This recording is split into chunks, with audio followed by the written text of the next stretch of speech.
Hello everyone, welcome to कीमोफिलस लॉरिका। तो सबसे पहले तो हैप्पी न्यू ईयर, क्योंकि जब तक आपको ये वीडियो मिलेगी वो न्यू ईयर आ चुका होगा। एंड यस, नया साल है, नई होप्स, न्यू एस्पिरेशंस, न्यू आपकी रिजोल्यूशंस होंगे कि हमें कैसे कैसे प्रिपेयर करना है अपने आप को लाइफ के लिए, खाली एक किसी करियर या गोल के लिए नहीं, बट ओवरऑल। ठीक है। बट सबसे पहले हमारे पास अभी जो ये आपका जो जी मीन्स का सेशन है, सबसे पहला सेशन 24 जनवरी से आने वाला है। उसके लिए जैसे मैंने आपको कहा था, जितना हो सकेगा मैं मैक्सिमम कवरअप करवाऊंगी। तो आज बायोमोलिक्यूल्स के हमने ऑलरेडी पिछले जितने भी सालों के क्वेश्चंस हैं वो हम करवा चुके हैं। चैनल पे उसकी वीडियो है, एक प्लेलिस्ट है, मैं आप लोगों को बता दूं। ठीक है। सो उस प्लेलिस्ट को बेटा आप लोग देख लेना, जी मेंस 2023। ठीक है। इस तरह की आपकी प्लेलिस्ट है, इसमें बहुत सारे अलग अलग चैप्टर्स जो हैं उनके प्रीवियस ईयर क्वेश्चंस हैं। तो बायोमोलिक्यूल्स हम पहले शूट कर चुके हैं, बट 2022 के जो क्वेश्चंस थे वो रह गए थे। इस बार के सारे क्वेश्चंस मैंने कवर अप कराए हैं। तो मगर अगर आप इस प्लेलिस्ट में जाके देखोगे, जितनी भी उसमें वीडियोस हैं, पिछले 6-7 साल के सारे क्वेश्चंस हैं, चाहे वो कितने मर्जी हैं। किसी वीडियो में सपोज करो 90 क्वेश्चन है, 100 क्वेश्चन है, वो सब कवर अप मैंने करवाए हैं। तो आई एम डैम श्योर आपको इस प्लेलिस्ट से बहुत हेल्प मिलने वाली है। चैप्टर जो आपका एक होता है ना क्विक रिवीजन टाइप, तो क्वेश्चंस के साथ साथ मैंने कॉन्सेप्ट की भी रिवीजन करवाई है। तो एक तरह से आपको काफी हेल्प मिलेगी कि आप क्वेश्चंस तो कर रहे हो, आपका कॉन्सेप्ट भी रिवाइज हो जा रहा है। तो आई थिंक आपको ये प्लेलिस्ट जाके चेक करनी चाहिए अगर आप जी मेंस क्रैक करना चाहते हैं। तो आज की वीडियो में हम बायोमोलिक्यूल्स के 2022 के क्वेश्चंस करेंगे, और आई ट्राई माई बेस्ट कि आपके जितने ज्यादा मैक्सिमम चैप्टर्स इस सेशन से पहले कवर अप हो सके। एंड जब बाकी आप लोग भी समझते हो यार कि अगर टीम नहीं है और अकेला इंसान है, क्या क्या सॉल्व करके वीडियो शूट करना है, सारी चीजें पॉसिबल नहीं हो पाती है। सेकंड वाला जो सेशन है उसके पहले तक आपके सारे चैप्टर्स कवर अप हो जाएंगे। बाकी हमारी डेली लाइव क्लासेस लगती हैं, तो अगर डेली लाइव क्लासेस आप लगा रहे हो, उसमें भी मैं कॉन्सेप्ट जो है आपकी कॉन्सेप्ट बिल्डिंग पे हमेशा फोकस करती हूँ। डेली लाइव क्लास हमारी 9 PM पे होती है, क्योंकि अगर बेटा अगर आपका बेसिक्स क्लियर है ना, तो ये जो एग्जाम वगैरह होता है ना, कॉम्पिटेटिव एग्जाम्स, इसको क्रैक करना काफी इजी हो जाता है। आपको सिर्फ प्रीवियस ईयर क्वेश्चंस की प्रैक्टिस चाहिए थोड़ी सी, और बेसिक्स तो आपके ऑलरेडी क्लियर ही होते हैं। तो इसलिए मैं हमेशा बच्चों को कहती हूँ कि बेसिक्स पे भी अपने फोकस करो। अगर आप बेसिक्स कर चुके हो या अच्छे से आपको सारी चीजें आती हैं, तो ही आप कंपटीशन को क्रैक कर सकते हो, राइट। क्योंकि कंपटीशन आपका लेवल जो है बढ़ता जा रहा है। तो बिना किसी रिकेप शुरू करते हैं बायोमोलिक्यूल्स 2022 के क्वेश्चन। सबसे पहला क्वेश्चन हमारा, ठीक है, कुछ क्वेश्चंस हम कर चुके हैं तो आप देख लीजिएगा, वहां पे मैंने कॉन्सेप्ट रिवीजन करवाया हुआ है। आप उस पिछली वाली वीडियो का जो लिंक है वो मैं डिस्क्रिप्शन बॉक्स में डाल दूंगी। बाकी प्लेलिस्ट मैंने आपको बता दी, अगर आप उस प्लेलिस्ट को जाके देखेंगे तो आपको पता लग जाएगा कि आपको वहां पे बायोमोलिक्यूल्स के ऑलरेडी सारे क्वेश्चन अवेलेबल हैं। चलो, पहला क्वेश्चन क्या है हमारा, जो इस 2022 में आया था, 29 जुलाई शिफ्ट 1। देखो मैंने मेंशन भी कर रखा है, आप देख लेना please. In a linear tetrapeptide constituted with different amino acids, अलग अलग अमीनो एसिड्स हैं, टेट्रापेप्टाइड है। टेट्रापेप्टाइड का मतलब क्या है, नंबर ऑफ अमीनो एसिड्स 4 हैं। तो जैसे ही अगर आप ये देखो टेट्रापेप्टाइड, ट्राइपेप्टाइड, उसके हिसाब से देख लेना। Tetrapeptide number of amino acids 4, got it. तो number of amino acids minus number of peptide bonds. अब जाहिर सी बात है, 2 अमीनो एसिड के बीच में एक पेप्टाइड बॉन्ड होगा। अगर आपके 4 अमीनो एसिड्स हैं तो इनके बीच में कितने बॉन्ड्स हो गए, 3। तो नंबर ऑफ पेप्टाइड बॉन्ड्स आपके यहाँ पे कितने हो जाएंगे, 3। और उसने पूछा क्या था, number of amino acids minus number of peptide bonds, answer आ गया 1। आई होप आपको समझ में आ गया होगा। तो क्वेश्चन को पूछने का तरीका सेम है कि आपको सिर्फ ये पता होना चाहिए टेट्रापेप्टाइड का मतलब क्या है। ये बेसिक मैंने कवर अप करवाया। टेट्रापेप्टाइड मतलब 4 अमीनो एसिड, ठीक है। 2 अमीनो एसिड के बीच में एक पेप्टाइड लिंकेज बनती है, जिसको आप क्या कहते हो, ये CONH, this is peptide linkage, ठीक है ना। आपको पता है अमीनो एसिड्स में COH एक आपका कार्बोक्सिलिक एसिड ग्रुप होता है, एक NH2 ग्रुप होता है। तो दोनों ही आपका, दोनों टर्मिनल एंड्स में जब भी आपका जहां से भी रिएक्ट फर्दर ये ज्वाइन करेंगे, CO रह जाएगा या NH रह जाएगा। इसीलिए इस लिंकेज को कहते हैं पेप्टाइड लिंकेज या पेप्टाइड बॉन्ड। तो आपको वैसे भी मैंने पहले भी कह दिया है, अमीनो एसिड्स जितने भी हैं वो 20 के 20 आपको बिल्कुल माइंड में होने चाहिए। किसका कौन सा स्ट्रक्चर है, किसका क्या नाम है, उसका जो 3 लेटर कोड है वो क्या है, ठीक है। तो इस पे क्वेश्चन जरूर आएगा, इसको प्लीज कर लेना, रिवाइज कर लेना, ठीक है।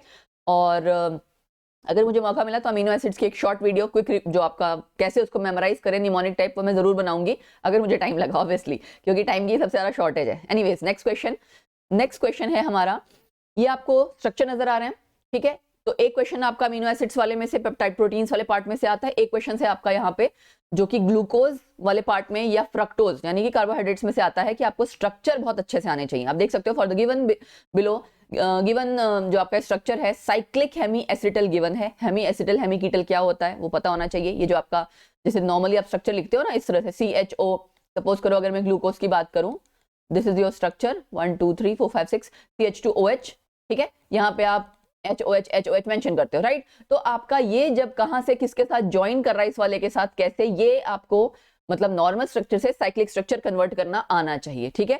ये चीज आपने सीखनी जरूर है। यहां से ही तो आपको पता लगता है कि आपका हेमी एसिटल या हेमीकीटल स्ट्रक्चर बन रहा है, ठीक है।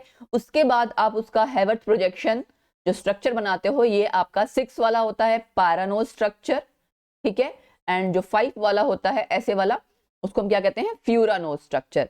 तो ये जितने भी स्ट्रक्चर हैं, मतलब ग्लूकोज का आपका जो ओपन चेन स्ट्रक्चर है उससे पहले इसमें कन्वर्ट करना सीख लो, ऐसे ही फ्रक्टोज से पैरानोज वाले में कन्वर्ट करना, एंड पैरानोज फ्यूरानोज यानी कि ये साइक्लिक स्ट्रक्चर्स आपको अच्छे से आने चाहिए, ठीक है। उसमें फिर नेक्स्ट पता होना चाहिए अल्फा एंड बीटा क्या होता है। अल्फा बीटा में खाली आपको पता होता है यहाँ वाले पोजीशन पे अल्फा है, अगर सपोज करो अल्फा है तो एच ऊपर ओ एच नीचे, बीटा है तो इसका opposite, this is your alpha. Beta में क्या हो जाएगा, ओ एच ऊपर एच नीचे, है ना। और पहला कार्बन, दूसरा कार्बन, तीसरे कार्बन पे यहाँ पे एच ओ एच ऊपर आएगा नीचे आएगा, मतलब ये बहुत बारीकी से करना, इसी चीज की प्रैक्टिस करनी है। चैप्टर को कहाँ कहाँ से क्वेश्चंस कैसे आते हैं वही आपने देखने हैं। ये मैंने पहले वाले बायोमोलिक्यूल्स में भी सिखा रखा है, आप वीडियो बहुत अच्छे से देखना तो आपको कॉन्सेप्ट क्लियर हो जाएगा, ठीक है। अब उसके बाद जो आपका नेक्स्ट आता है यहाँ पे कि हमें पता करना है करेक्ट पैरानोज स्ट्रक्चर इस वाले स्ट्रक्चर के लिए। ये जो आपका दिया हुआ है इसके लिए आपको हैवर्थ प्रोजेक्शन वाला पैरानोज स्ट्रक्चर लिखना है। 6 वाला है, ये तो सब जगह दिख ही रहा है। यहाँ आप देख सकते हो कि OH इस साइड है, जब भी OH आपका इस साइड होता है वो OH नीचे आता है। तो अगर OH आपका इस कार्बन, पहले कार्बन पे इस साइड है, यानी कि ऊपर आना चाहिए। ऊपर कहाँ कहाँ है, यहाँ पे है, यहाँ पे नहीं है, यहाँ पे है, यहाँ पे है। चलो एक स्ट्रक्चर हमारा कैंसिल आउट हो गया। उसके बाद अगले वाले पे भी ऊपर है, अगले वाले पे यहाँ नीचे है, लो जी कैंसिल हो गया। यहाँ ऊपर है, इसको कर सकते हैं कंसीडर, इसको भी कर सकते हैं। अब इन दो में से चूज करना है, बी एंड डी में से। बहुत बार ऐसा ही होता है, अगर किसी को डायरेक्ट स्ट्रक्चर लिखना नहीं आ रहा है तो आप ऐसे कर सकते हो, ठीक है। लास्ट में आपका CH2OH है, लास्ट वाले से नहीं, अब उसके बाद हमें यहाँ से डिसाइड करना पड़ेगा, ठीक है। यहाँ में आप देख सकते हो दोनों में सेम है। फिर अगले वाले में, डी वाले में जो है ना, डी वाला जो पार्ट है आपका, इस कार्बन पे आप देखो यहाँ पे OH ऊपर है, तो यहाँ OH ऊपर था, मतलब इस साइड था आपका, लेफ्ट हैंड साइड था तो OH आपका ऊपर है, लेकिन यहाँ पे नीचे दे रखा है। इसका मतलब this is not your correct pyranose structure. D वाली जो ऑप्शन है ये आपकी करेक्ट पैरानोज स्ट्रक्चर है। इससे बेटा कन्वर्ट करके हैवर्थ प्रोजेक्शन वाला जो साइक्लिक स्ट्रक्चर है वो लिखना जरूर सीखना। इसमें HOH ऊपर है, यहाँ पे भी HOH आता है, फिर यहाँ OHH आता है, अगेन यहाँ HOH और यहाँ पे CH2OH। तो बेसिकली आपको फोकस किस किस चीज पे करनी है, अल्फा बीटा क्या है, ठीक है, ये जो पैरानोज फ्यूरानोज स्ट्रक्चर है ये क्या है, एंड आपकी कौन कौन सी ग्लाइकोसिडिक लिंकेज है। जब आप डाइसैकेराइड्स की बात करते हैं तो वहां पे आपका दोनों में C1 C2 alpha beta glycosidic linkage है, बीटा ग्लाइकोसिडिक लिंकेज है, इन सब चीजों पे फोकस करना है। तो बेसिकली सारा खेल ही स्ट्रक्चर का है और लिंकेजेस का है। Got it. नेक्स्ट क्वेश्चन पे मूव करते हैं। नेक्स्ट क्वेश्चन है हमारा, स्टेटमेंट्स दी हुई है एंजाइम इनहिबिटर ड्रग। वैसे तो ये जो आपका क्वेश्चन है एंजाइम्स इस चैप्टर में आते हैं बायोमोलिक्यूल्स में, बट ये एंजाइम इनहिबिटर ड्रग इंटरेक्शन वाला पार्ट जो है केमिस्ट्री इन एवरीडे लाइफ का, बट क्वेश्चन आ गया तो कर लेते हैं हम, ठीक है। तो कॉम्पिटिटिव एंड नॉन कॉम्पिटिटिव दो तरह के इनहिबिटर ड्रग्स होते हैं। यस हमें पता है, एक कॉम्पिटिटिव होता है, एक नॉन कॉम्पिटिटिव। कॉम्पिटिटिव क्या करता है, एक्टिव साइट पर जाके बाइंड कर जाता है। जैसे आपका ये स्ट्रक्चर है एंजाइम का, ये आप इसकी एक्टिव साइट होगी, ठीक है। एक्टिव साइट पे जाके या तो सबस्ट्रेट बाइंड करेगा या उसके जैसा ही शेप वाला कोई ड्रग है, तो इसकी जगह अगर ये ड्रग चला जाए तो ये साइट आपकी ऑक्यूपाई हो जाएगी। तो ये इसके साथ, ये ड्रग इस सबस्ट्रेट के साथ कंपीट कर रहा है। वो ड्रग जो कि सिमिलर है दिखने में सबस्ट्रेट के, क्या कर रहा है, कंपटीशन कर रहा है ना वो सबस्ट्रेट के साथ, कि सबस्ट्रेट की बजाय वो खुद जाके बाइंड कर जाएगा। तो ये जो आपका एंजाइम की एक्टिविटी है, एंजाइम की एक्टिविटी क्या हो जाएगी, lost. Enzyme activity is lost या इनहिबिटेड। तो कब हो रही है, जब ड्रग कंपीट कर रहा है सबस्ट्रेट के साथ। तो ऐसा वाला केस कौन सा है, कॉम्पिटिटिव इनहिबिटर ड्रग्स। और दूसरा केस इसमें क्या आता है, एंजाइम का सेम आपका सारी चीजें हैं, लेकिन यहाँ पे एक कोई दूसरी साइट भी होती है जिसको हम कह देते हैं एलोस्टेरिक साइट, ठीक है। डोंट फोकस कि आपका ये इसकी शेप क्या है, भाई कुछ भी हो सकती है अलग अलग बुक्स में, ठीक है। एक एक्टिव साइट है ये वाली और दूसरी एलोस्टेरिक साइट है। एलोस्टेरिक साइट पे कौन करता है ड्रग, कौन सा वाला अटैच होता है जाके, सपोज करो ये इस तरह का आपका कोई, आपका ये सबस्ट्रेट था, सबस्ट्रेट मैंने सेम रखा है, ठीक है। ये आपका ड्रग है, ये ड्रग यहाँ इस एलोस्टेरिक साइट पे जाके जब अटैच हो जाएगा ना, इसकी शेप, जो एक्टिव साइट की शेप है वो शेप चेंज हो सकती है, किसी और तरह की बन जाएगी। अभी शेप चेंज हो गई तो सबस्ट्रेट आपका क्या है, रिकॉग्नाइज नहीं कर पाएगा उस एक्टिव साइट को, रिकॉग्नाइज नहीं कर पाएगा तो वहां जाके अटैच नहीं होगा, अगेन एंजाइम सबस्ट्रेट का कॉम्प्लेक्स नहीं बनेगा और एंजाइम की एक्टिविटी इनहिबिट, ठीक है, लॉस्ट। तो नॉन कॉम्पिटिटिव और कॉम्पिटिटिव ड्रग पे एक क्वेश्चन आता ही आता है, चाहे साइट के बारे में पूछें, और मोस्टली आपका स्टेटमेंट, असर्शन, रीजन, इस तरह के क्वेश्चन आते हैं, ठीक है। तो पहला आपका करेक्ट है। दूसरा क्या है, these can bind at the active site and allosteric site, yes, ये भी हमने अभी अभी देख लिया, करेक्ट है, ये भी ए करेक्ट है, बी करेक्ट है, और क्या करेक्ट है, competitive drugs are allosteric site blocking drugs, no, हमने देखा एक्टिव साइट पे आते हैं। Non competitive drugs are active site blocking drugs, no, allosteric site पे करते हैं, उल्टा लिखा हुआ है। सो ए एंड बी आपका करेक्ट है, ऑप्शन चेक कर लो, C part, A and B only, ये दो ऑप्शंस आपकी, दो स्टेटमेंट्स आपकी करेक्ट थी, गॉट इट। तो ये हो गया हमारा एक पार्ट। इन क्वेश्चंस को बहुत ध्यान से फोकस करना, ये लिमिटेड जो आपका टॉपिक है ना, आपको पता होता है वहां से कहां से क्वेश्चन आना है, उसी चीज की प्रैक्टिस करो, टाइम कम है, मेहनत ज्यादा है, मतलब इन द सेंस आपको रिवाइज ज्यादा करना है, ठीक है। तो नेक्स्ट क्वेश्चन है, two statements in respect of drug enzyme interaction, फिर से देखो ड्रग एंजाइम इंटरेक्शन का क्वेश्चन आ गया। यहाँ पे आपको क्या दिया हुआ है, statement 1, action of an enzyme can be blocked only when an inhibitor blocks the active site. अभी अभी हमने देखा, जरूरी नहीं है कि खाली एक्टिव साइट पे आके इनहिबिटर आपका अटैच हो, एलोस्टेरिक साइट पे भी अटैच हो सकता है, तो it is a wrong statement. An inhibitor can form a strong covalent bond with the enzyme, yes, वो आपका जो इनहिबिटर है एंजाइम के साथ स्ट्रॉन्ग कोवेलेंट बॉन्ड बनवा देता है, तभी तो उसको हम डिटैच नहीं कर पा रहे हैं, तभी तो आपकी एंजाइम की जो एक्टिविटी है इनहिबिट हो जा रही है, लॉस्ट हो जा रही है, ठीक है। तो ये स्टेटमेंट आपकी करेक्ट है, statement 1 wrong and statement 2 correct. Check कर लो कहाँ है, statement 1 is false and statement 2 is true. D statement आपकी यहाँ पे, डी ऑप्शन यानी कि करेक्ट आंसर आपका डी ऑप्शन हो जाएगा, ठीक है। जल्दबाजी में ये क्वेश्चन गलत नहीं करने हैं। फिर नेक्स्ट आपका आ गया जी फ्रक्टोज। अब पहले लिख लेते हैं फ्रक्टोज का स्ट्रक्चर, ठीक है ना, उसके बाद ही आगे बात बनेगी। 6 कार्बन है और जस्ट अ मिनट, 6 कार्बन है एंड उसके अलावा, लो जी हो गया, 6 कार्बन, फ्रक्टोज का structure similar to glucose, right. अब यहाँ पे हमें करना क्या है, इसको हमें अगर जितनी रिएक्शंस लिखनी है, हमें इसमें ओपन अप करके लिखने की जरूरत नहीं है, तो हम क्या कर सकते हैं, हम इसको ये सारा रब करके शॉर्ट में लिख लेते हैं। अदरवाइज तो 6 कार्बन आपके होने थे, ठीक है ना, बट मैं पूरा नहीं लिख रही हूं, मैं यहाँ पे जस्ट आपका इस तरह से मेंशन कर दे रही हूँ कि आपका CHOH जो आपका रिएक्शन होना है वो तो ऊपर वाले पार्ट में ही होना है ना, बाकी में तो होना नहीं है। So you can write CHOH thrice, 1 2 3 4 5 और आपका 6 कार्बन ये आ गया, ये हो गया आपका फ्रक्टोज, ठीक है। ये फ्रक्टोज का ओपन चेन स्ट्रक्चर है। दोबारा कह रही हूँ, पैरानोज फ्यूरानोज दोनों, इसके फ्रक्टोज के दोनों स्ट्रक्चर करना, पैरानोज एज वेल एज फ्यूरानोज। पैरानोज यहाँ से आपका साइक्लिक स्ट्रक्चर आएगा, ठीक है ना, इससे कैसा बनेगा, एंड फ्यूरानोज वाले में वो आपका 5 वर्टेक्स वाला पेंटागन टाइप वाला आपका बनेगा, ठीक है ना, फ्यूरैन से सिमिलर आपका। तो दोनों स्ट्रक्चर्स आपने करने हैं। चलो ये हो गया हमारा फ्रक्टोज का स्ट्रक्चर। अब इसमें वो क्या कह रहा है कि पहला आपको HCN और हाइड्रोलिसिस करानी है, ठीक है। HCN से जब वो रिएक्ट करेगा साइनोहाइड्रिन बनेगा।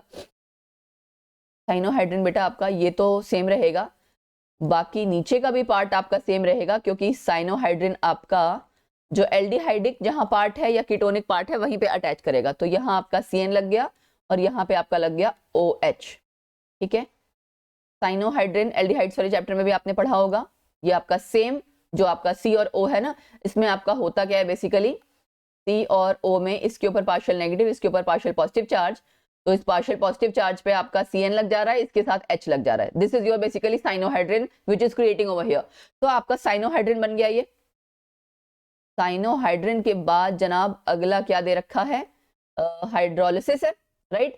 हाँ, सो अगले हाइड्रोलिसिस में अब क्या होगा, अगले हाइड्रोलिसिस में आपको पता होना चाहिए कि CN को जब भी आप हाइड्रोलाइज करते हो तो CN का आपका COOH बन जाएगा। तो you are getting CH2OH and यहाँ पे इस साइड COOH, इधर तो OH रहेगा ही, नीचे का सारा पार्ट सेम रहेगा, नीचे में कोई चेंजेस नहीं आ रहे हैं, ठीक है। तो ये आपको रिएक्शन पूरी पता लग गई। अभी सेम क्वेश्चन आपका किसी भी फॉर्म में आ सकता है, यहाँ पे देखो उसके फॉर्मूले दे रखे हैं, या फिर आपको पूरी डिटेल रिएक्शन भी मतलब पता होगी तभी कर पाओगे ना।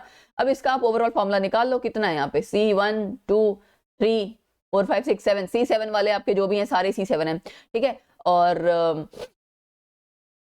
H उसके बाद पहले चेक कर लो, 1 2 3 4 5 6 7 8 9 10 11 12 13 14, तो C7 H14 O8 ही रहेगा आई थिंक, जहां तक है 1 2 3 4 5 6 7 8, ठीक है।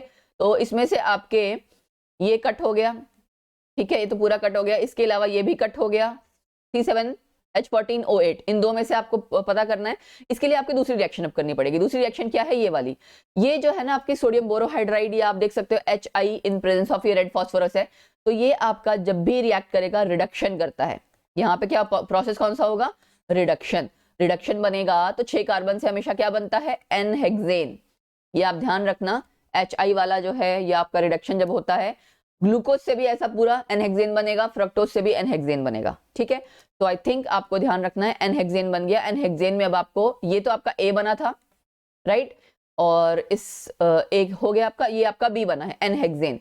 एनहेक्सेन का फॉर्मूला पूरा लिखने की जरूरत नहीं है, यहां से भी कर सकते हो फॉर्मूला, C6H डबल का मतलब 12 + 2 14। ठीक है, C6H14 आपका कहाँ आ रहा है? यहाँ पे, यानी A is your correct answer. Got it? तो देख लिया होगा आपने कि हमने पूरा क्वेश्चन कैसे सॉल्व किया है। नेक्स्ट क्वेश्चन है हमारा क्वेश्चन नंबर 6। मैंने जितनी भी शिफ्ट्स हुई हैं ना 2022 में, जितनी भी शिफ्ट्स हुई हैं, जितने भी क्वेश्चन हैं, सारे कवर अप कराए हैं। तो आज भी हमारे 25-26 क्वेश्चंस हैं इस मतलब 2022 के क्वेश्चंस।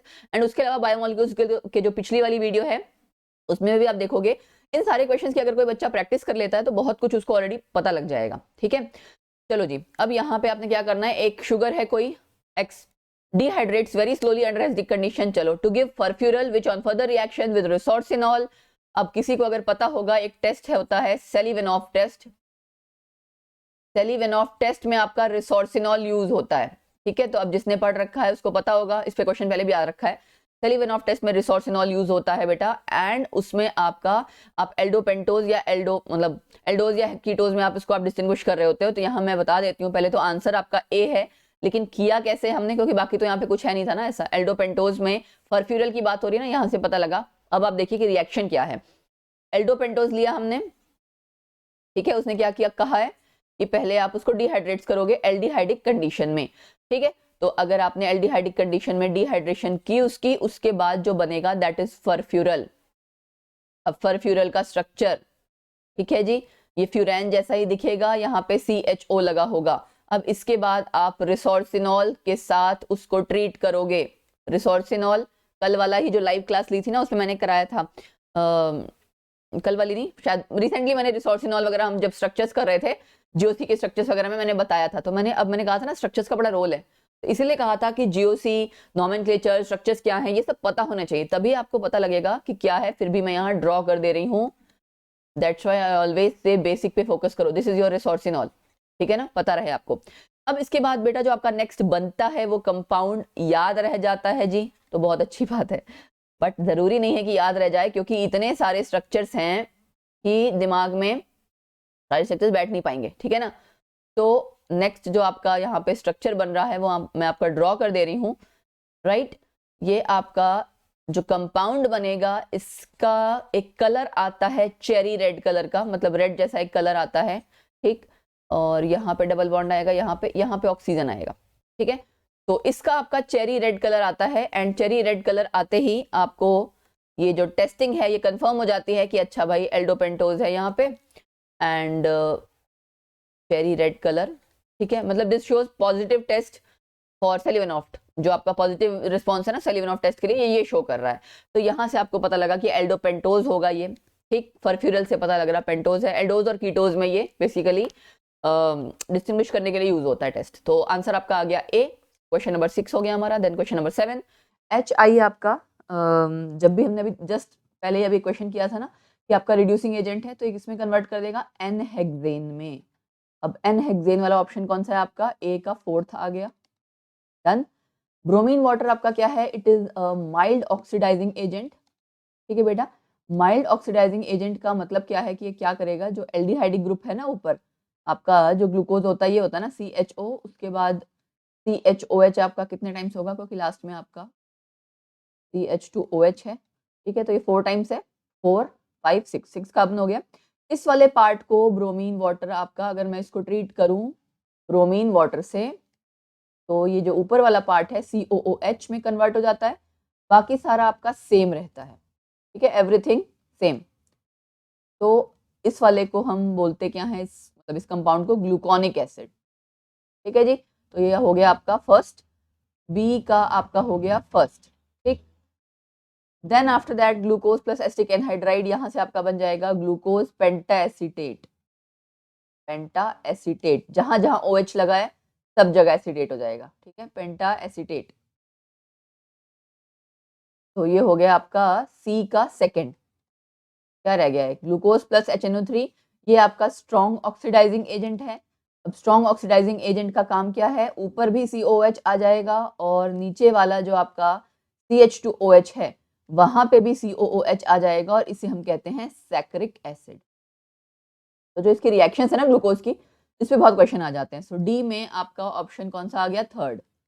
ठीक है, अब देख लो ये ऑप्शन कौन सी बैठ रही है यहाँ पे, 4 1 2 3, 4 1 2 3 ए ऑप्शन आपकी करेक्ट आ गई। ठीक है, question number 7 A option.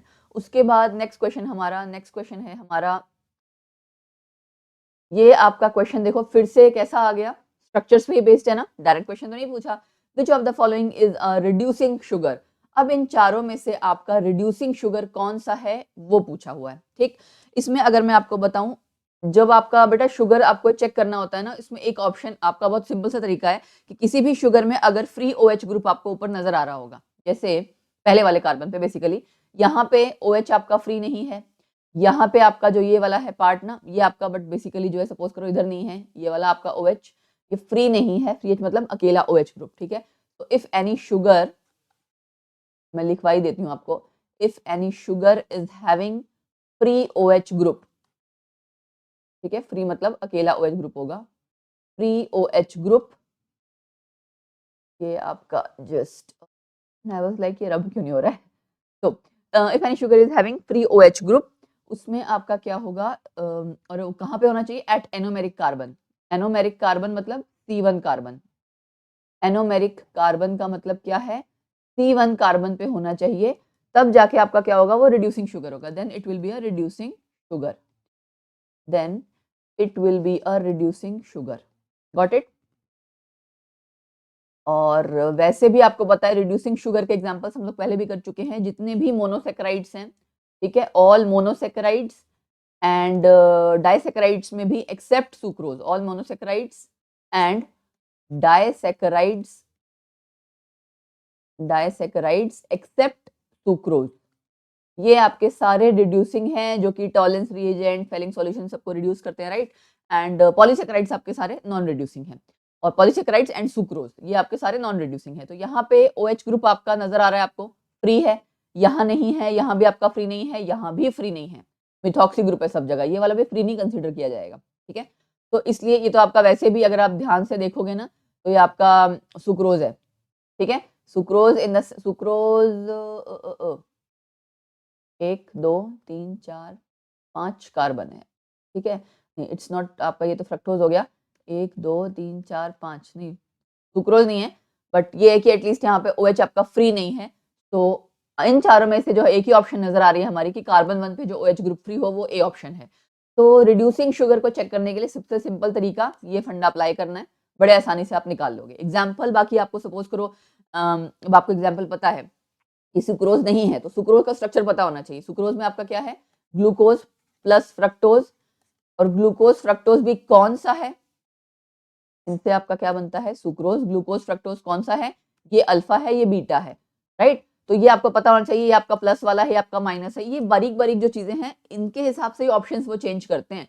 Alpha beta की 2 ऑप्शन बन जाएगी ना, अल्फा ग्लूकोज बीटा सुक्रोज, उल्टा कर दिया। ऐसे ही 2 ऑप्शन आपकी और कहाँ से क्रिएट हो सकती है, प्लस माइनस के साथ। तो ये सारी क्लैरिटी होनी चाहिए कि उसकी रोटेशन क्या है, optical rotation obviously plus minus है, डेक्स्ट्रो रोटेटरी है, लीवो है, अल्फा है या बीटा है। ये चीजें अगर आपको क्लियर रहेंगी तो आप इजिली क्वेश्चंस कर पाओगे। ठीक है जी, क्वेश्चन नंबर ये था हमारा 8। अब आता है 9। Animal starch is the other name of, it's very simple, glycogen. Animal starch, plant starch आपका जो होता है वो स्टार्च मतलब प्लांट में जो आपका स्टोर होता है उसको स्टार्च कहते हैं, stored form of energy. Animals में सेम चीज आपकी ग्लाइकोजन है, इस वजह से उसको हम एनिमल स्टार्च कह देते हैं। ठीक है, तो 9th का ऑप्शन आ गया आपका सी।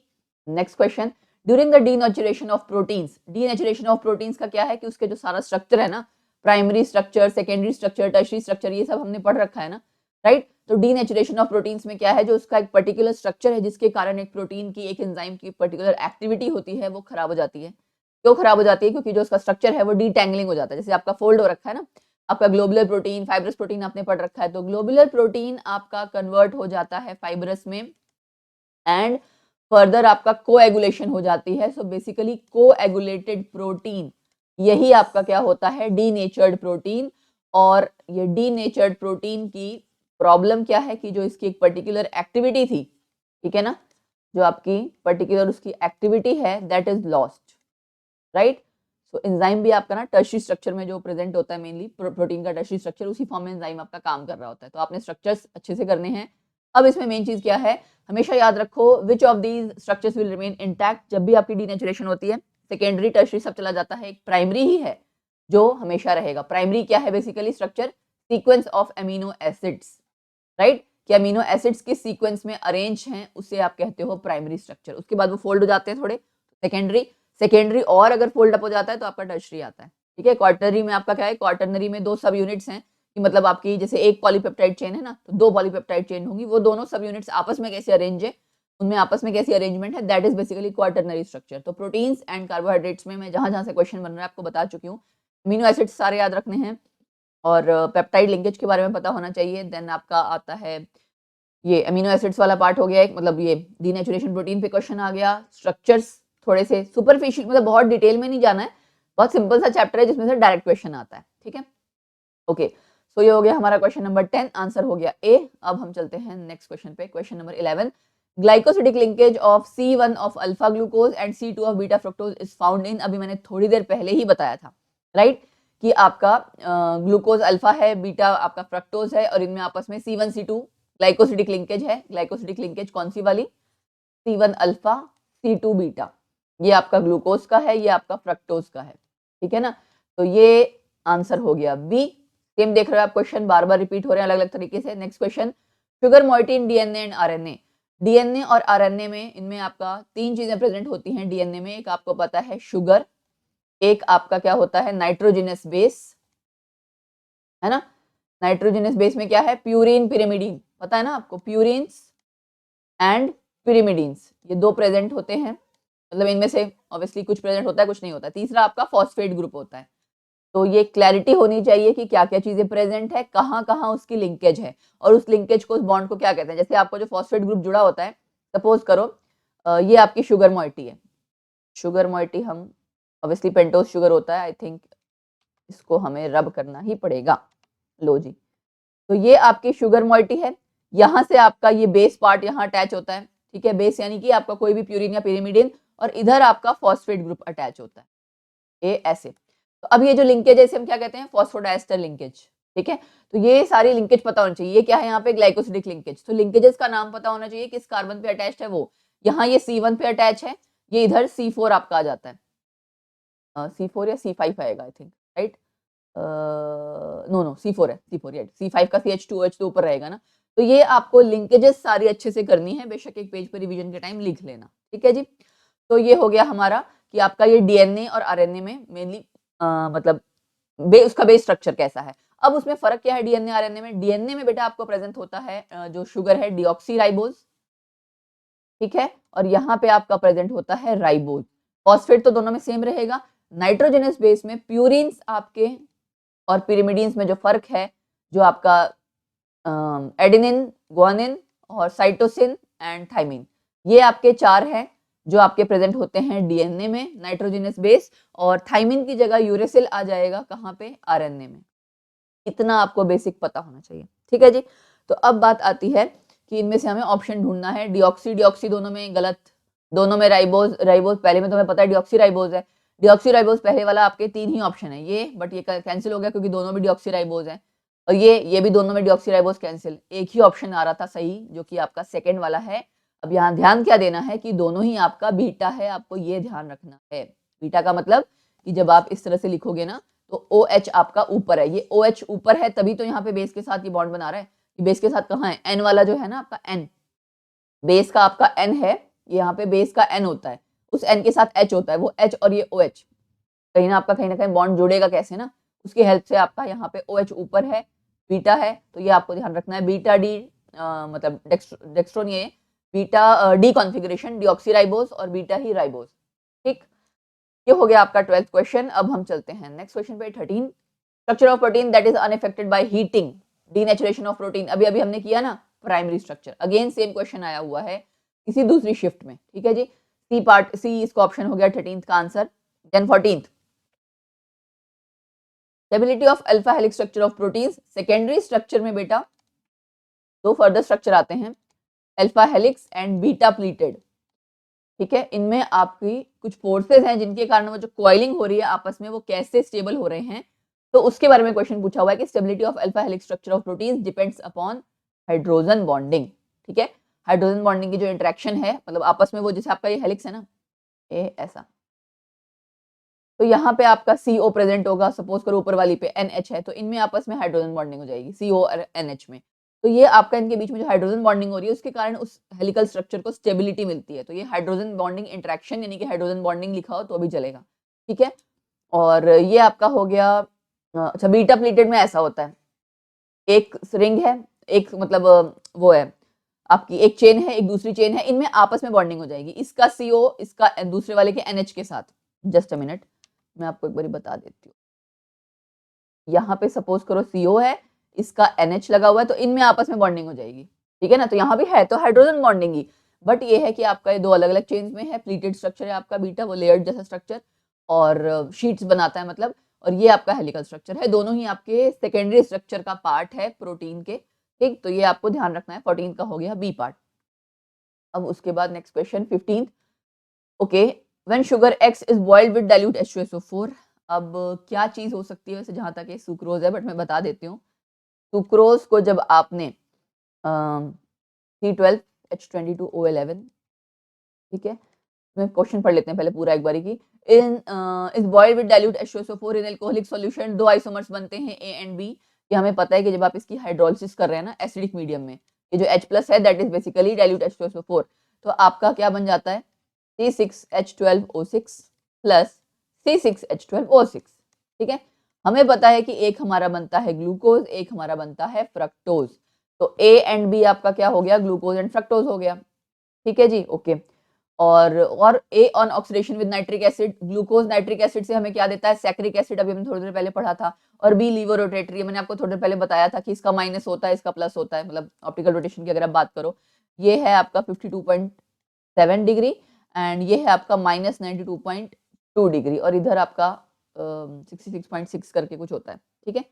तो ये आपका हो गया इसकी वैल्यूज, ठीक है जी, ये सब अल्फा की वैल्यू है आपकी, angle of rotation basically, optical rotation, specific rotation कितनी है। तो the compound X is sucrose, ये तो मैंने डिटेल में बता दिया, बट वैसे ही अगर आप ओवरऑल भी रीडिंग करते, अगर आपने इसके बारे में पढ़ रखा है तो आइडिया आपको आसानी से लग जाता। 15th का हो गया बी ऑप्शन, ठीक है। इसके बाद नेक्स्ट हम चलते हैं 16 क्वेश्चन पे। L isomer of a compound, compound आपका दे रखा है C4H8O4 gives a positive test with, okay, यानी कि टॉलेंस, ये टॉलेंस रिएजेंट दे रखा है बेटा,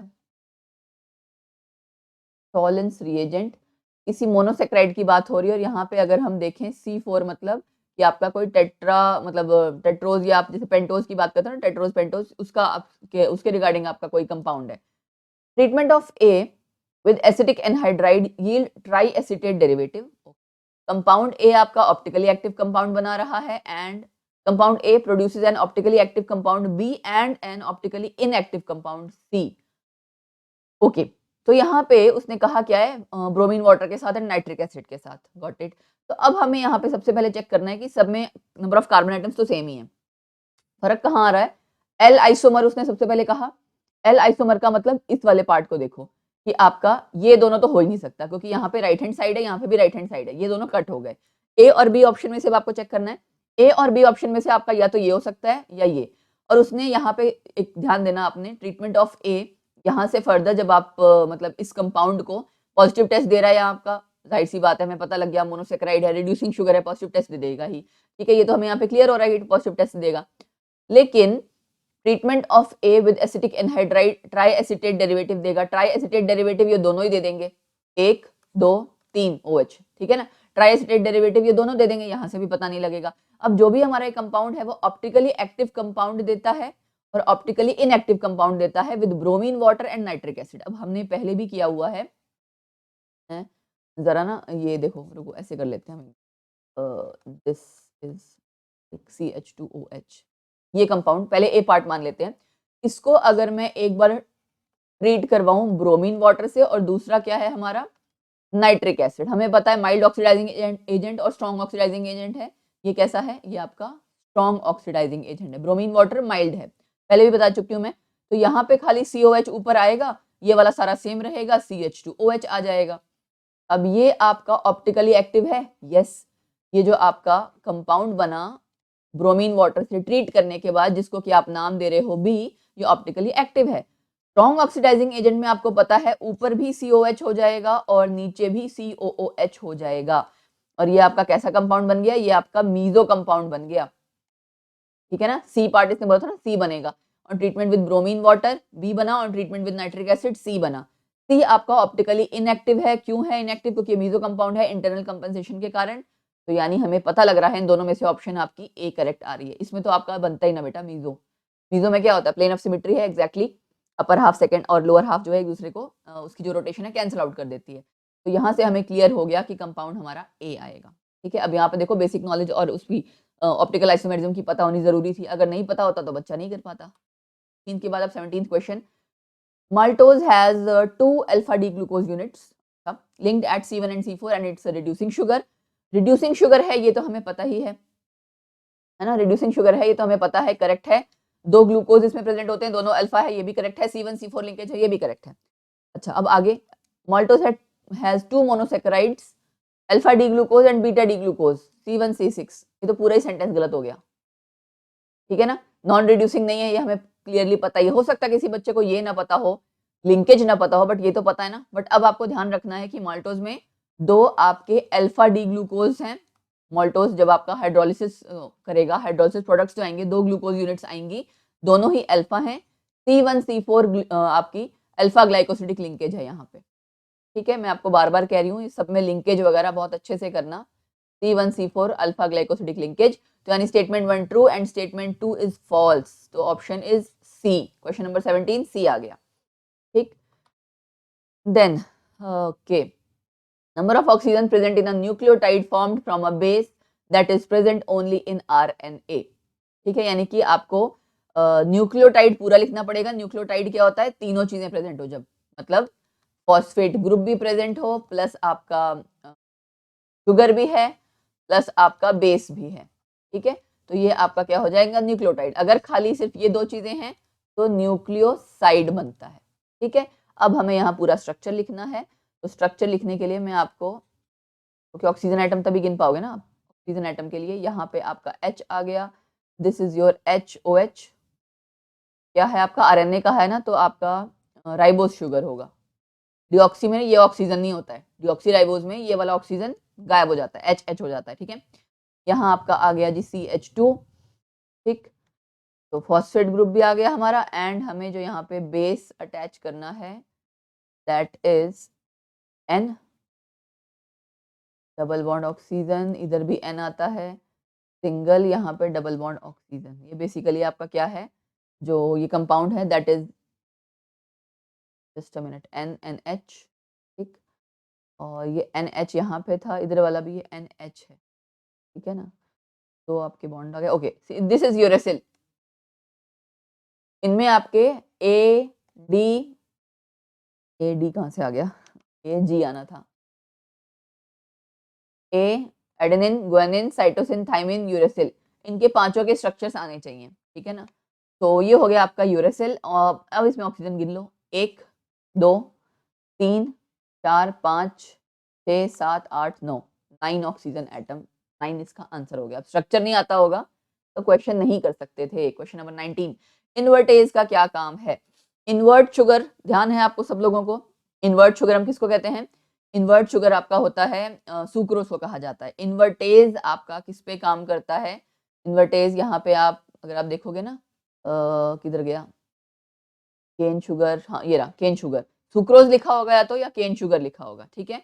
तो ए में आपका 4th पार्ट आ गया, इन्वर्टेज सुक्रोज पे काम करेगा या केन शुगर पे काम करेगा, कन्वर्ट करेगा उसको, हाइड्रोलाइज कराएगा एंड ग्लूकोज और फ्रक्टोज बनाएगा, ठीक है जी। जाइमेज आपका किस पे काम करता है, जाइमेज आपका काम करता है अच्छा 2 ऑप्शन और देख लेते हैं पहले, जाइमेज, डायस्टेज, माल्टेज। माल्टेज का काम है माल्टोज इनटू ग्लूकोज, तो यानी डी का सेकंड। ऐसा ऑप्शन है कोई दिख रहा है फोर्थ एंड सेकंड लास्ट में? पहले में फोर्थ और लास्ट में सेकंड, डी ऑप्शन आ रहा है। बाकी बीच का भी चेक कर लेते हैं, बी और सी। बी का आपका बेटा थर्ड थर्ड आएगा, यहाँ पे कुछ थोड़ा सा मिस प्रिंटिंग हो गई। बी का थर्ड आएगा, मतलब ग्लूकोज इनटू इथेनॉल कन्वर्ट करता है। डायस्टेज का काम होता है स्टार्च पे काम करना, स्टार्च इनटू माल्टोज पे कन्वर्ट करना, ठीक है। तो सी का फर्स्ट हो गया, बी का आपका थर्ड ग्लूकोज इनटू इथेनॉल। ये अब ध्यान रखना, कुछ चीजें आपको दो ये शायद नहीं पता थे, और दो आई थिंक जहां तक है कॉमन है, ज्यादा पढ़ रखे होंगे पहले भी, ठीक है। Next question, which of the following is a water soluble vitamin that is not excreted easily? पहली बात तो वाटर सॉल्युबल विटामिन आपके बी कॉम्प्लेक्स होता है पूरा, एंड सी, ठीक है। तो ये आपके वाटर सॉल्युबल इसलिए होते हैं, और ये सब मोस्टली एक्सक्रीट आउट हो जाते हैं, you know they get excreted out through urine, except one vitamin जो कि आपका स्टोर होता है, and that is vitamin B12 साइनोकोबैलामिन, जिसमें कि आपका कोबाल्ट प्रेजेंट है। साइनोकोबैलामिन और इसमें कोबाल्ट प्रेजेंट है, ये ध्यान रखना। विटामिन में आपको सबके सिर्फ नाम पता होने चाहिए, थायमिन, राइबोफ्लोविन, फ्लेविन, रेटिनॉल, इस तरह की चीजें, और उनके डेफिशिएंसी डिजीजेस पता होने चाहिए, ठीक है जी। क्वेश्चन नंबर 20 हो गया, ऑप्शन डी 21। ओह फिर से आ गया। सो अब ये आपका पेप्सिन वाली चीज आपको पता होगा, डाइजेशन के टाइम आपका स्टमक में होता है ना। सो डी का हमारा फर्स्ट हो गया, ए बी सी डी लिख लेते हैं फिर से, ए बी डी। डी का हमारा क्या आ गया, फर्स्ट आ गया। एंड यूरिएज हो सकता है बच्चों को ना पता हो, जाइमेज अभी आपने थोड़ी देर पहले किया था, राइट। जाइमेज आपका जनरली प्रेजेंट होता है यीस्ट में, ठीक। तो ये आपको याद रखना है, ए का सेकंड जाइमेज आपका यीस्ट में प्रेजेंट होता है। ए का सेकंड हो गया, डी का फर्स्ट हम स्टमक लिख देते हैं, ठीक। यूरिएज बेटा आपका सोयाबीन में होता है। ये आपका ना कहाँ कहाँ ये जो आपकी चीज है सारी कहाँ कहाँ प्रेजेंट है, कहाँ रिलीज हो रही है, उसके बेसिस पे कौन सा प्रोटीन कहाँ है, उसके लिए आपका ये बेसिकली बात हो रही है। तो सी का यूरिएज यानी सी का फोर्थ आ जाएगा, क्या रह गया यहाँ पे, बी का थर्ड। बी का थर्ड मतलब माल्ट, डायस्टेज अभी माल्टेज माल्टोज पे काम कर रहा था ना, तो यहाँ पे आपका बी का थर्ड, डायस्टेज आपका माल्ट में प्रेजेंट होता है। तो आंसर 2341 कौन सा है भाई, देखो 341 यानी कि बी ऑप्शन, ठीक है। 21 का बी ऑप्शन आ गया। How many of the given compounds will give a positive biuret test? Biuret test ना आपका बेसिकली फॉर ऑल प्रोटीन्स होता है, for all proteins biuret test, ठीक है। And peptides having two peptide linkage, more than at least two peptide linkage होनी चाहिए, peptides having at least two peptide linkages,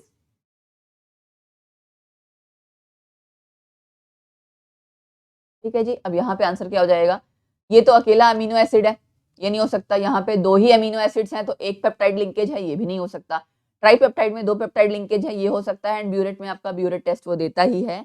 तो basically ये जो आपका इसमें आंसर आना चाहिए था, वो दो कंपाउंड्स हैं जो कि ब्यूरेट टेस्ट देंगे, ट्राइपेप्टाइड और ब्यूरेट। ये ब्यूरेट याद रखना कि ब्यूरेट टेस्ट, ब्यूरेट आपका जो कंपाउंड है वो देता है, पॉजिटिव टेस्ट देता है, ठीक है। और ब्यूरेट का फॉर्मूला क्या होता है वो मैं बता देती हूँ। डाइपेप्टाइड लिंकेज उसमें यूरिया से बेसिकली बना है, NH2 है इधर, इधर NH आ गया, फिर से डबल बॉन्ड, ये आपका ब्यूरेट है कंपाउंड, ठीक है। तो ये हो गया हमारा question number 22। Then question number 23, एक पॉलीसेकेराइड है X on boiling with dilute H2SO4 और इतने इतने टेम्परेचर प्रेशर पे, चलो नहीं समझ में आ रहा क्या है, X से हमारा Y आ रहा है। पॉलीसेकेराइड है, याद रखना, ठीक है। पॉलीसेकेराइड है तो स्टार्च, सेल्यूलोज, ग्लाइकोजन, इनमें से ही होगा कोई हमारे लिए। तो Y on treatment with bromine water gives gluconic acid? Bromine water से हमें पता है ऊपर वाला CH जो भी होगा आपका जहाँ पे भी, वहां पे सब जगह ग्लूकोनिक एसिड बन जाएगा। वाई, अच्छा वाई आपका ग्लूकोनिक एसिड दे रहा है, ठीक है ना। वाई मतलब क्या है, ग्लूकोनिक एसिड दे रहा है, तो यानी ये तो ग्लूकोज है, ठीक है। तो हमें पता है स्टार्च, ग्लाइकोजन, सेलुलोज सब में ही ग्लूकोज यूनिट्स हैं, तो यहाँ से तो क्लियर हुआ नहीं। X contains beta glycosidic linkages. अब हमारा यहाँ से क्लियर हो रहा है कि बीटा ग्लाइकोसिडिक लिंकेजेस का मतलब क्या है कि बीटा ग्लूकोज पता प्रेजेंट होना चाहिए। बीटा ग्लूकोज बेटा आपका सेल्यूलोज में प्रेजेंट होता है, ठीक है। बीटा ग्लूकोज आपका सेल्यूलोज में प्रेजेंट होता है।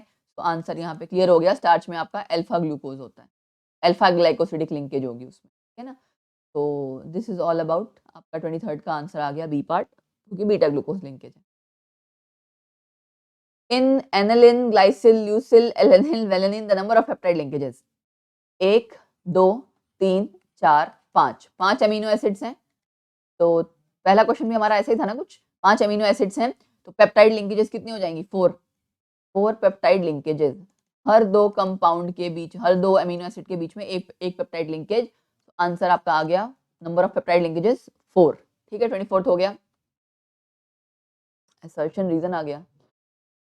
Amylose is insoluble in water. Amylose बेटा आपका सॉल्युबल इन वाटर होता है। ठीक है, एमाइलोज एंड एमाइलोपेक्टिन, दो चीज है ना, ये दोनों से आपका एमाइलोपेक्टिन, ये दो चीजें हैं जिनसे कि आपका स्टार्च बना है, दो कंपोनेंट्स हैं स्टार्च के।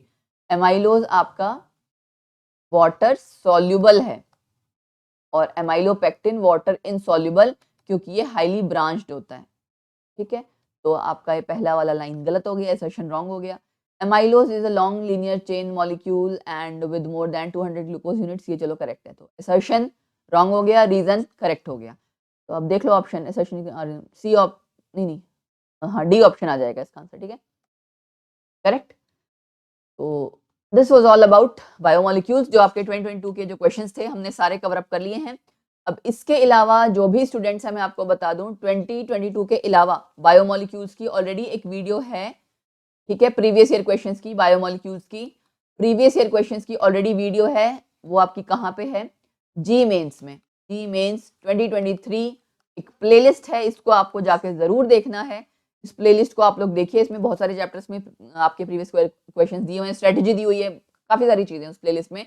This playlist will help you specially for JEE Mains aspirants and JEE Advance में भी हेल्प करेगी, ऐसा नहीं कि जी एडवांस में नहीं करेगी। ठीक है, तो आपने वो और ये दोनों कवर अप करना है, तो बायोमोलिक्यूल्स आपका पूरा कवर अप हो जाएगा। ठीक है, ऐसे ही वीडियोस आती रहेंगी आगे, बट आपको क्या करना है, आपको थोड़ा सा मुझे सपोर्ट करना है, लाइक एंड शेयर करना है। लाइक एंड शेयर करने का बेनिफिट ये है कि मुझे और ज़्यादा क्या मिलता है? मोटिवेशन मिलता है। ठीक है, तो उस मोटिवेशन से होता क्या है कि मैं और ज़्यादा मेहनत करती हूँ और जल्दी जल्दी वीडियोस निकालने के लिए कोशिश करती हूँ, क्योंकि टाइम कम होता है, लेकिन मुझे फिर भी होता है नहीं यार, बच्चे वेट कर रहे हैं, बच्चे वेट कर रहे हैं। तो बहुत बार तो ऐसा होता है, रात में सो रही हूँ, दिमाग में मेरे क्वेश्चन चले होते हैं। लिटरली मुझे कई बार साउंड स्लीप नहीं आती, क्योंकि वो एक प्रेशर तो होता ही है कि बच्चों को जितनी जल्दी हो सकता है क्वेश्चन वीडियोज निकाल के देनी है। तो माय डियर फ्रेंड्स, जैसे कि मैंने आपको पहले भी कहा था, रेगुलर चैनल पे बने रहो। प्लीज सब्सक्राइब कर लो चैनल को अगर अभी तक आप लोगों ने नहीं किया है, और अपने दोस्तों में भी शेयर कर दो। ठीक है, फेयर कंपटीशन अच्छी बात होती है। Subscribe, bell icon and all notification जरूर कर देना। इस हफ्ते बहुत सारी वीडियोस आने वाली हैं और रेगुलर वीडियोस अब आती रहेंगी, तो आपने रेगुलर मेहनत करनी है, रिवीजन करना है। And thank you so much for joining us. आप लोगों ने अब तक भी सपोर्ट किया है, आगे भी आप सपोर्ट करते रहोगे, बहुत पेशेंटली तुम लोग वेट करते हो यार, थैंक यू फॉर दैट। समझने के लिए कि यस, अकेला इंसान उतना ज़्यादा काम भी नहीं कर सकता है, लिमिटेशन सबकी होती है ना। Thank you so much for supporting me this much. I promise, जितना मेरे से हो सकेगा मैं हमेशा आप लोगों के लिए करूँगी, जितना भी मैक्सिमम हो सकेगा। यू नो, नॉर्मल लाइफ में सारी चीज़ें को मैनेज करते हुए, वो तो आप लोग भी समझते हो, जितना मैक्सिमम हो सकेगा इंसान ट्राई ही करता है। ऑनेस्टली मैं सच बता रही हूँ, मैं झूठ नहीं बोल रही, मैं ऑनेस्टली ट्राई करती हूँ। जितना आप लोगों के लिए करना चाहती हूँ ना, उतना कर नहीं पाती, बिकॉज टाइम तो उतना ही है ना, कैसे करोगे? या तो आपके पास टीम हो, स्पॉन्सर करता हो, कर रहा हो कोई, बहुत सारी चीज़ें होती है, बहुत सारे फैक्टर्स होते हैं। तो आप लोग बहुत समझदार हो, बहुत इंटेलिजेंट हो एंड समझते हो ये सारी चीज़ें, और इसी वजह से मुझे आप लोग जो रेगुलर सपोर्ट करते हो, मुझे उससे और मोटिवेशन मिलती है। Thank you for that love and support, and please इसी तरह से सपोर्ट करते रहना, ताकि मुझे मोटिवेशन मिलती रहे, मैं तुम्हारे लिए और काम कर। ठीक है, तो गॉड ब्लेस यू, तैयारी करते रहो, मिलते हैं नेक्स्ट वीडियो में। Bye bye, take care.